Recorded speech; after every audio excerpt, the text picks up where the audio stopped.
आज मोइतापुर मेलन देश मेलन ये मुझे अत्यंत खुशी दीर्घ ये हूँ 123 वर्षर मेलन जाऊ गत वर्ष विधायक आइला परे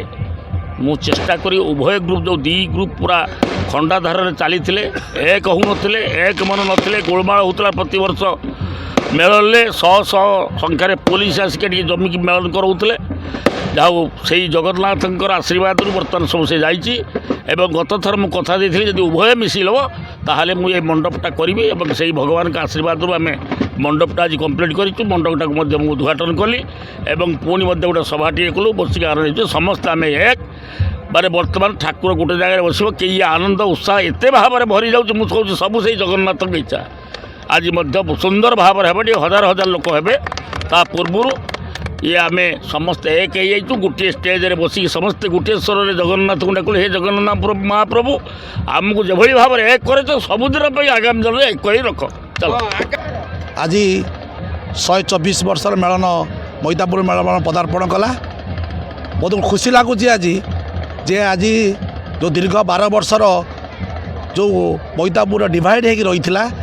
तार पूर्णछेद गत थर पड़ा और एथर आहरी शक्त होगला एवं सी जिनस तो होती आज 12 वर्ष पर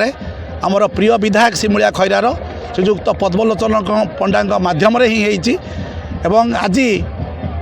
आहरी सशक्त होती जो गत वर्ष प्रतिश्रुति देते विधायक जे गत थर जो तुम भाड़ी बसुची ठाकुर आउ गत आर वर्ष को भाड़ी में बसबे ना तापाई मु नूतन मंडप तैयारी करी एवं सी मत दायित्व देते जोटा कि आज 250 फुट लंबरे नुआ ग्रानाइट रे एवं चौड़ा 5 फुट चौड़े तैयारी होता से फलक को आज शुभ उद्घाटन कले से मंडप को श्रीजुक्त पद्मलोचन पंडा एवं तांको सांगरे आमर सिमुलिया ब्लॉक अध्यक्ष श्रीजुक्त बाबाचरण मल्लिक महोदय उपस्थित थिले एवं आमर वरिष्ठ समाजसेवी श्रीजुक्त रमाकांत पड़ियारी एवं मोर बड़ भाई श्रीजुक्त अमरेश चंद्र बेहेरा जिला परिषद सदस्य रमेश चंद्र साहू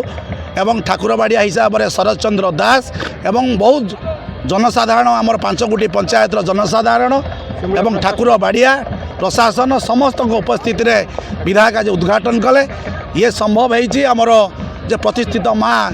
जो उत्तराशुणी आशीर्वाद नथिले हो पार नथा उत्तराशुणी आशीर्वाद एवं पद्मलोचन पंडा आशीर्वाद ये मेलन पड़िया पड़ी पाखापाखि 37 गोटी प्रशासन माने मेढ़ ये पड़िया को विजय करेंगे 20टी प्रशासन लगे तेणु समस्त जनसाधारण को मोर नवेदन जे समस्ते शांति श्रृंखला बजाय रखु। मु श्री शरद चंद्र दास रामिंदा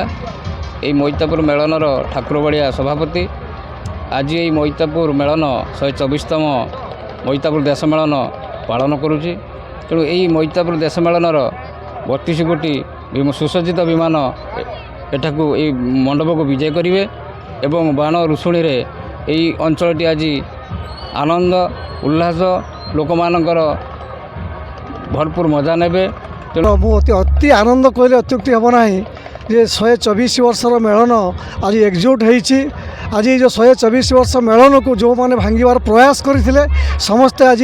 कथार अच्छी धर्म एक सेना महत्व पणिया आउ सब कथा अढ़ई दिनिया ये धर्मर विजय होती तेणु धर्मर विजय होगा फल ये मेलन आज एकजुट हो पारी तेणु मो समस्त को आज अनुरोध करी मोइतापुरवासी समस्त अनुरोध करुच्ची जे समस्ते जो मेलन एकजुट होती यापर जमी आउ यार पुनरावृत्ति न घटू समस्ते भाईचार प्रतीक मोइतापुर मेलन समस्ते एकजुट हो मेलन को उपभोग करते।